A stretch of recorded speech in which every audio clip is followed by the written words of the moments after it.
Okay, so moving on, I'm very pleased to see this isn't Darth Vader who's turned up. This is Sian Shaw from Anglia Ruskin University, and I've been really looking forward to this one as well. And Sian's going to talk to us today about using HoloLens for authentic learning.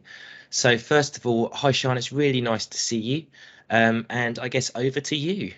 Hello there. Hi. I'm just going to give you a bit of an introductory and then I'm going to actually go in and get you into the HoloLens world. So I'm actually wearing HoloLens. I've actually got the visor up, but I do have eyes under there somewhere. So I'm from Anglia Ruskin University. I'm Director of Learning and Teaching in the Faculty of Health. And we've been using HoloLens for teaching, but also for assessment, kind of OSCE assessments, immersing students in the real world. So I got this idea from Imperial College, who were using HoloLens for ward rounds during the pandemic. And I thought this is something that we could use for students, our healthcare students, and take them into health environments. What I'm going to do, because I think it's best to demonstrate it rather than to talk, is I'm just going to, I be able to see I'm going to turn the speaker off on here, and I am going to go into HoloLens world. So I'll just disconnect for a moment. Yeah, I'll just turn my speaker and mic off, and then I can come through the other way.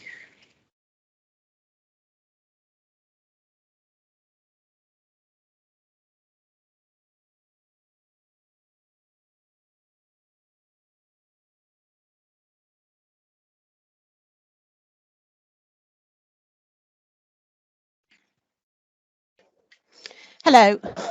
Oh, hang on. Just need to turn my... But I shouldn't be able to hear myself now. That's it. Otherwise, I get a double echo going. So I can see if you've got any questions, but I've turned my speaker off. Otherwise, I have two speakers actually going. So what you can see here is I have gone into, it's quite bright here, so I'm just wondering if it's better. So I have gone into a Teams meeting via HoloLens, and this can be used to connect. You can connect as many people as you actually like who are on a Teams meeting, just as you are. So the advantage of this over VR is that you need one on HoloLens and you can have a lot of students, and you can actually use it for assessments. So just to give you an idea of how we would use it in healthcare, I'm not in the skills lab, but during the pandemic, when students actually couldn't come into the skills lab, I can set up a scenario, and we call them OSCEs, observed structural clinical examinations, and we can put elements on. I can actually do it on home. So I can the system is actually linked to my OneDrive within Teams, and I can open anything in my environment virtually holographically that was in my Teams folder. It's better if I have a dark environment, but you can see, for example, this is a chest x-ray of somebody who actually has got COVID, and it shows ARDS and pulmonary fibrosis if you're interested. You've got an ECG here that you can actually have. So you can, with this, set up an environment where the students can have an assessment. You could have a crime scene investigation if that's what you want to do. And your only limitations of what you put in are what you've actually can upload into your OneDrive. So I can put in videos, I can put in files and folders.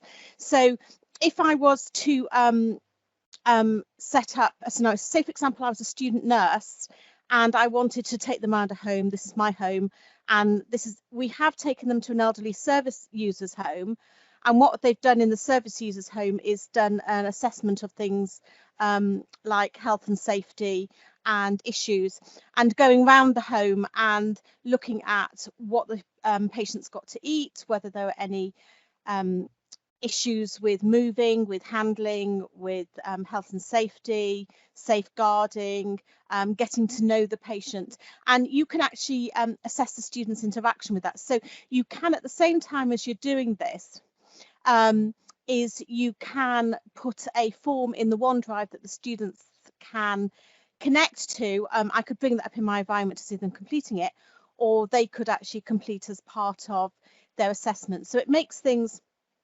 really really authentic. The students can engage in the environment as well. You will notice on your screen that you've got some little pointer pens and things. So if you, for example, get the ink pen, I think somebody was doing it. You can, if anybody wants to try, you can now start graffitiing in my environment. So I could, as part of the assessment, and you've also got an arrow at the top, you could, as part of the assessment strategy, get them to circle areas of hazards within the home, areas that you might want to point out in a crime scene. You could take them into a lab. So if you were in a laboratory in science, you could actually look down the microscope and get them actually looking at things from part of the assessment. So it's very emergent technology. You can probably see me from the side as well. And I think it's actually considering where it is actually useful, not actually using it just as a camera to record things. What's unique about this is that you've got the two-way integration. You're getting motion sickness. That is actually a problem. I'm just actually going to see, yeah. So what I have done when I'm teaching with it, I'm actually realizing I'm moving my head quite a lot, is you have to be really careful about not moving too quickly. And I think one of the things is you don't want to spend a lot of time in this environment. So about an hour with the students is enough. So you can actually run a scenario through with them. Even it could be a 15-minute scenario, which is an OSCE scenario, and then get them to complete an exam on it. Could even be 10 minutes. You can actually get a lot in 10 minutes. Or we've actually used this at the university where we've had maybe an hour session with the students actually within the HoloLens, and then we've given them some activities around that session, that experience. I mean, I'm probably going to, those of you who are actually feeling sick are probably going to be, even, I'm just going to see if I can unpin it. Yeah, but I'll come back. But I can, or actually leave that there. I can take you around the environment with me. So you can go and explore. In fact, oh, I've just taken a photograph. So you can actually take the students around and explore different things with them and show them different things in the environment. So my harp, Toby, I haven't tried to give anybody a harp lesson on it, but that's a interesting one. So you can actually take your students with you and explore the environment and show them different things. Try not to go too fast.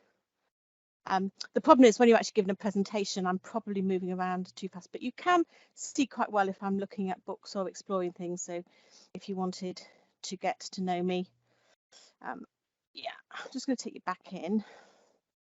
So you can wander around.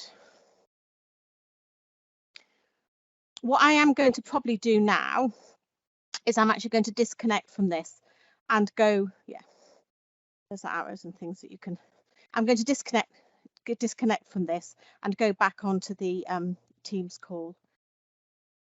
Just going to hang up here.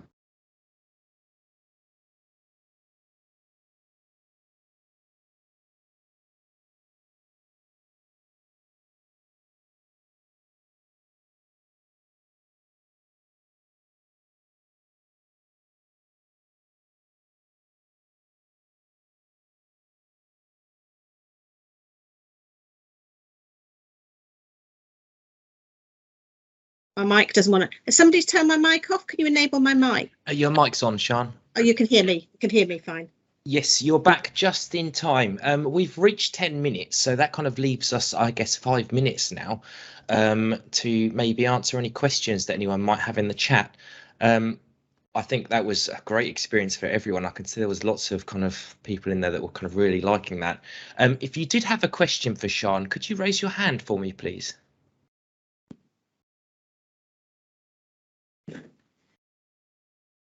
Yeah, I've got somebody who said it's I was just thinking that, yes, so I'm just going to look at the questions that we've actually got going back. So just going back to, there's lots of them, aren't there? Let's go back. Most mark and record in real time. I know that's mark and recording. The motion feels odd in this example because your head isn't moving where Sian is. Full VR. Yes, actually there is a problem with motion sickness, and I think when I've been using it with the students, I've been very careful about trying to move very slowly, and VR does, and I think that's one of the side effects for it. We need to get one of these to test out whether to get motion. It isn't dialogic by itself, and I think Ed and I both agree that this is a real limitation of the medium. However, I offer a workload sustainable solution. I don't know, sorry, that's something else, I think. Does it provide opportunity for some interactive experience for students without the HoloLens in an online session? It does, and I tell you how we create it. So we've had interactivity in a couple of ways. So I have gone to an elderly with student nurses. I've taken a group of 60 student nurses into a real service user's home, an 85-year-old lady. So we embedded a whole load of stuff about a 360-degree video within our learning management system, which is called Canvas, which they worked on for a couple of weeks. And then we took them in via the HoloLens, and they could actually ask by me, they could actually see and speak to Hilda and actually engage with her. The other way that it does offer interactivity experience is that through giving them activities within OneDrive folders within Teams. So if I was having a deteriorating patient, for example, and I was using it for assessment, what we'd do is, maybe we'd act out this deteriorating patient scenario, but the students would have a debrief form to actually fill in at the same time.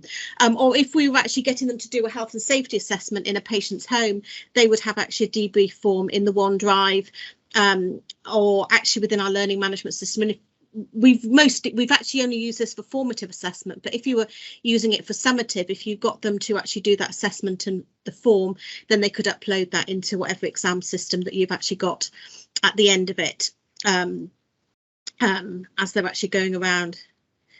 Isn't it? The world has moved on still.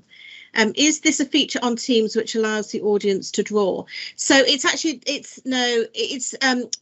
there is actually a pen. It comes up on your screen. It's actually feeds through from the HoloLens with the Dynamics Assist software that I'm logging onto. So there is actually a tool that students can actually draw a point in your environment. The actual cost of the HoloLens is actually not the prohibitive bit. We bought the top of the range, which is more than 4,000 because of cleaning and healthcare environments. But actually it's a license, so it's about £80 per license user. That's not the students, that's me.